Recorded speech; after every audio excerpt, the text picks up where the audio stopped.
Không chỉ sở hữu cảnh sắc thiên nhiên hữu tình, Tràng An Ninh Bình còn mang đậm giá trị lịch sử và nhân văn sâu sắc.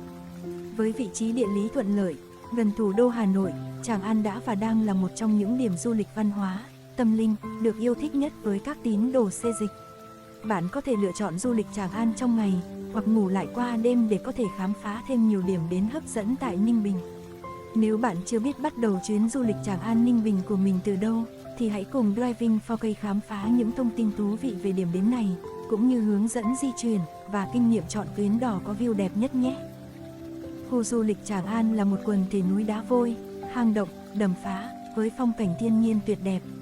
Hệ thống núi đá tại đây đã có tuổi thọ lên đến 250 triệu năm, từng trải qua những thời kỳ khác nhau với sự biến đổi về thời tiết, khí hậu, đại dương để tạo nên cảnh quan kỳ vĩ như hiện tại. Đặc biệt, các núi đá vôi trong khu vực này có hình dáng độc đáo, phong phú và đa dạng, tạo nên một bức tranh tự nhiên hùng vĩ và đầy sức cuốn hút. Khu du lịch Tràng An bao gồm danh thắng Tràng An, cố đô Hoa Lư, Tam Cốc Bích Động và rừng đặc dụng Hoa Lư. Nơi đây đã được UNESCO công nhận là di sản thiên nhiên thế giới vào năm 2004. Trước khi trở thành một địa điểm nghỉ dưỡng lý tưởng như hiện tại, nơi này đã được vua Đinh Tiên Hoàng lựa chọn là một trong những thành lũy để bảo vệ kinh đô Hoa Lư với địa thế vô cùng hiểm trở. Vì thế, nơi đây còn mang tính lịch sử sâu sắc mà bất cứ ai đến tham quan cũng đều được gợi nhớ về một thời kỳ vàng son trong quá trình dựng nước và giữ nước. Khu du lịch Tràng An cách thành phố Ninh Bình khoảng 8 km và cách thủ đô Hà Nội khoảng 100 km. Để biết thêm thông tin chi tiết về cách di chuyển tới Ninh Bình và tìm hiểu những địa điểm tham quan lân cận, các bạn hãy tham khảo tại video du lịch Ninh Bình của Driving 4K đang được để tại góc phải của màn hình nhé. Nhìn chung, chi phí tham quan tại khu du lịch Tràng An Ninh Bình khá dễ chịu so với các địa điểm du lịch nổi tiếng khác. Vé tham quan di sản thiên nhiên thế giới này có giá: người lớn 250.000 đồng một người, trẻ em từ 1 m đến 1,3 m 120.000 đồng một người, trẻ em cao dưới 1 m miễn phí, thuê thuyền riêng 1.250.000 đồng một thuyền, hướng dẫn viên 300.000 đồng một tuyến. Nên đến khu du lịch Tràng An thời điểm nào?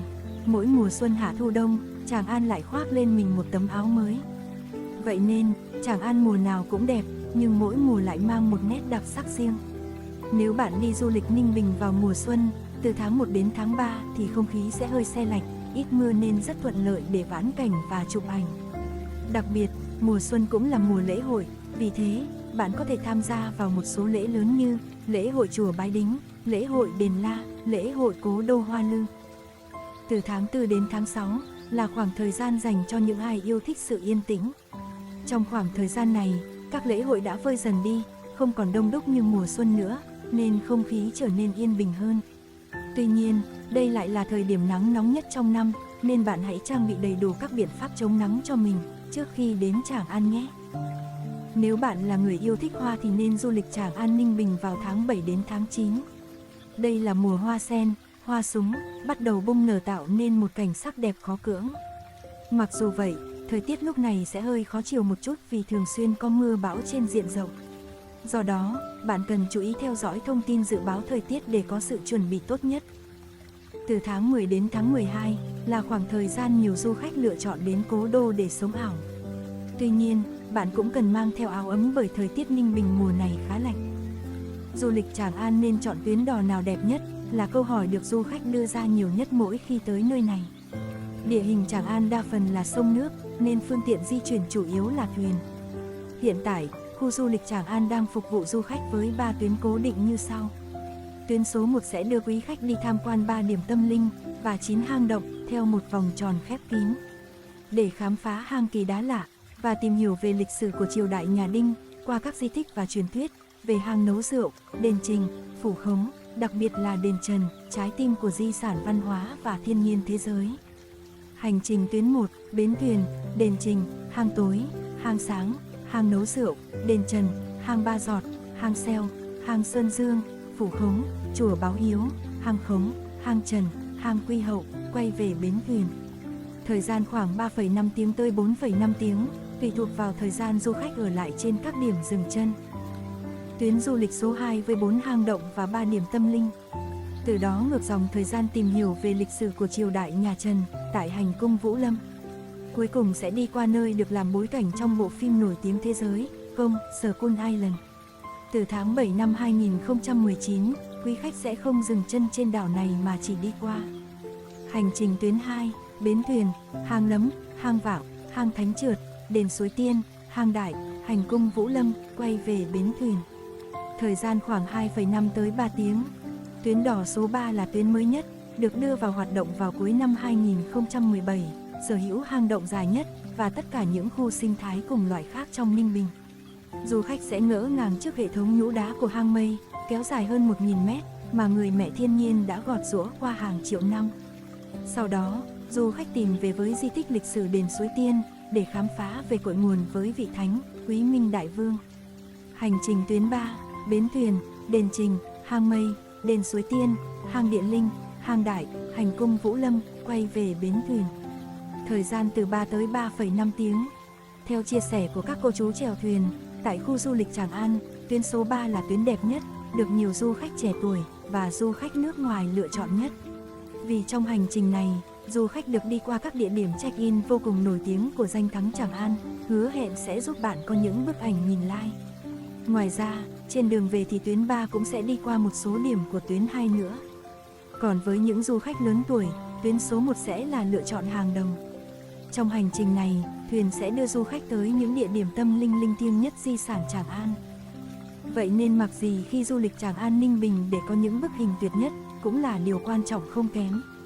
Với tuyến thuyền truyền thống, nếu tham quan tuyến 1, bạn nên ăn mặc kín đáo, vì hành trình này sẽ dẫn bạn đến những nơi linh thiêng nhất của Tràng An, như đền Trình, đền Trần, hoặc nếu muốn mặc váy sặc sỡ để chụp hình, hãy cân nhắc mang theo vài cuốn tre để bảo đảm sự trang nghiêm khi đến những đình, đền, chùa. Nếu tham quan tuyến số 2 và 3, lời khuyên cho bạn là những bộ váy sặc sỡ, cổ trang, cổ phục, áo Nhật Bình để nổi bật trước khung cảnh thiên nhiên hùng vĩ. Với tuyến thuyền kayak, trang phục thể thao, gọn gàng, thoáng, thấm mồ hôi là lựa chọn hàng đầu. Ngoài ra là các phụ kiện bảo vệ các thiết bị điện tử, đồ trang sức. Những trải nghiệm thú vị trong hành trình khám phá Tràng An Ninh Bình. Để chuyến du lịch Tràng An Ninh Bình thêm phần thú vị, dưới đây là một vài hoạt động và đặc sản mà Driving for Cây nghĩ rằng bạn chắc chắn nên thử khi đến nơi này. Đi thuyền ngắm cảnh Tràng An. Du khách có thể đi thuyền đò qua các con sông, hồ của Tràng An để ngắm cảnh, chiêm ngưỡng vẻ đẹp của cảnh quan.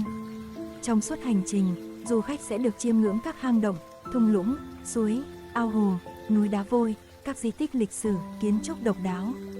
Tận hưởng không gian văn hóa. Đến với Tràng An, du khách nhất định không thể bỏ qua các địa điểm tâm linh, chứa đựng những giá trị văn hóa to lớn.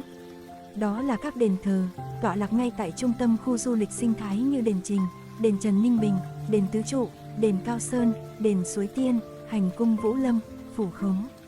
Mỗi ngôi đền gắn với mỗi câu chuyện riêng về những đại thần có công với quốc gia. Do đó, khi tham quan các ngôi đền này, các bạn sẽ được chiêm ngưỡng nét đẹp kiến trúc đặc trưng qua từng giai đoạn, cũng như làm giàu thêm vốn kiến thức lịch sử dân tộc. Khám phá hang động huyền bí. Một vài hang động tuyệt vời mà bạn không thể bỏ lỡ như hang Điện Linh, nơi có nhũ đá hóa thạch. Hang nấu rượu, nơi trưng cất rượu từ mạch nước ngầm trong hang. Hang Bói là dấu tích của văn hóa hòa bình. Hang Sáng, hang Tối, hang Mây, hang Trần, vân vân. Thưởng thức đặc sản thơm ngon. Đến Tràng An Ninh Bình mà bạn không thử ngay những món đặc sản dưới đây thì quả là tiếc nuối. Cơm cháy Ninh Bình, sự hòa quyện hương vị tinh tế giữa cơm cháy giòn rụm và thịt súp thơm lừng, làm cho người thưởng thức cứ phải ăn mãi. Thịt dê núi, dê được nuôi thả trên núi đá nên thịt rất săn chắc. Thịt dê có thể dùng để chế biến nhiều món khác nhau như nem dê, dê tái chanh, dê hấp. Xôi trứng kiến nâu được làm sạch và phi thơm với hành khô, mỡ gà và trộn đều với xôi nóng. Mùi thơm ngào ngạt của món ăn sẽ khiến bạn không thể nào quên.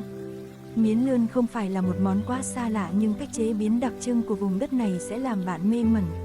Ốc núi, thức ăn của ốc núi là những loại thuốc quý có trong hang động nên thịt ốc cực kỳ bổ dưỡng, đặc biệt hiệu nghiệm khi chữa trị các bệnh lý về xương khớp, phong thấp hay dạ dày. Qua video review danh thắng Tràng An Ninh Bình, có lẽ bạn cũng hình dung ra được phần nào về vùng đất này và lý do tại sao nơi đây thu hút nhiều khách du lịch như vậy. Cùng xách ba lô lên để bắt đầu hành trình khám phá Tràng An Ninh Bình thôi. Đừng quên tìm hiểu thêm các địa điểm lân cận tại Ninh Bình như hang Múa, Tam Cốc Bích Động, phố cổ Hoa Lư, Tuyệt Tình Cốc và chùa Bái Đính bằng cách tìm kiếm từ khóa du lịch Ninh Bình Driving 4K.